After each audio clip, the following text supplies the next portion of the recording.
উনাকে বাধা দিচ্ছে নগর ভবন আসার জন্য, আমরা সেটা দেখতে চাই।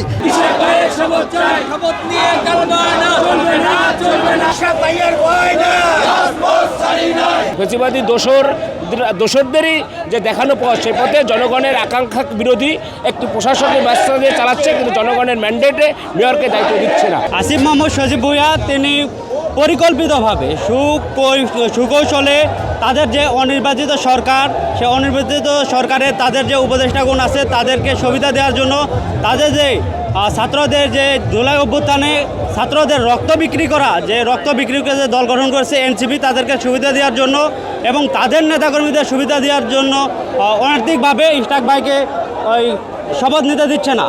যেহেতু গেজেট প্রকাশ করেছে নির্বাচন কমিশন থেকে, দায়রা জজ যেহেতু আদেশ দিয়েছে ইশরাক ভাইকে ইঞ্জিনিয়ার হিসেবে, তাকে জনতার মেয়র হিসেবে ঘোষণা করেছে, সেখানে আমরা দেখি না যে তার শপথে কোনো বাধা আছে। আমরা জানি এটা সুকৌশলে পরিকল্পিতভাবে ইঞ্জিনিয়ার ইশরাক ভাইকে তারা শপথে বিলম্ব করতেছে।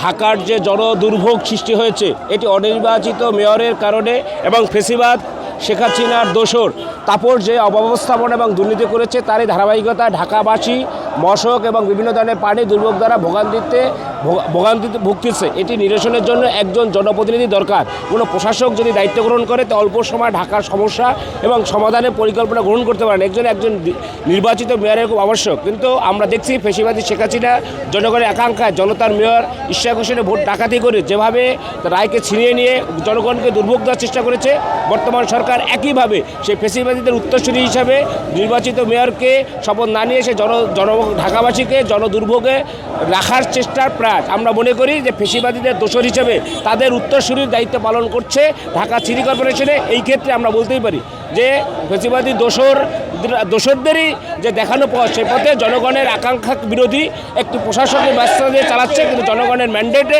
মেয়রকে দায়িত্ব দিচ্ছে না। আমাদের আসিফ মাহমুদ ভুঁইয়া এবং আসিফ নজরুল আইন মন্ত্রণালয়, ওনাদের দুইজনের যোগ শাসনে এই আমাদের মেয়র ইশরাক হোসেনকে তার শপথ গ্রহণের বিলম্বিত করা হচ্ছে। দাবি পূরণ না হওয়া পর্যন্ত আমরা আমাদের আন্দোলন অব্যাহত রাখব এবং আমরা আশা রাখি আমাদের আন্দোলনের তীব্রতা আরও বৃদ্ধি পাবে এবং আমরা আমাদের দাবি আদায় করতে এখানে সক্ষম হব। ইশরাক হোসেন নগর ভবনে আসবে, এটার বাস্তবতা হলো 2020 সালে একটা স্বতঃস্ফূর্ত নির্বাচনের মাধ্যমে ইশরাক হোসেন জয়যুক্ত করেছিলেন, বিপুল ভোটে জয়যুক্ত করেছেন। সেই জয়যুক্তকে এই ফ্যাসিড সরকার বিগত দিনের খুনিরা তার রায়কে অন্যদিকে প্রবাহিত করে তাকে নগর ভবনে আসার রাস্তা বন্ধ করে দিয়েছে।